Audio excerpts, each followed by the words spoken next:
يابا من قده والفرق بيننا كبير. في الوقت اللي الناس الكل مركزه فيه في الكوب دافريك، كلاشات بين النادي الافريقي والترجي الرياضي التونسي بعد ديربي الهوند اللي كانت ربحته الترجي 20 مقابل 19. تواجد البوغالمي على ارضيه الميدان خلى النادي الافريقي يتقدم باثاره. الترجي بعد الفوز بالديربي كان هبط الكلاش هذا. انا مين؟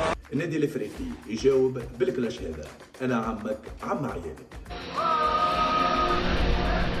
انا عمك عم عيالك، انا هفضل شاغل بالك، خليك كده قاعد فاضيلي. عالدغري يا صاحبي بجد، اخوك مش شايف حد، ما يشرفنيش تبقى زميلي.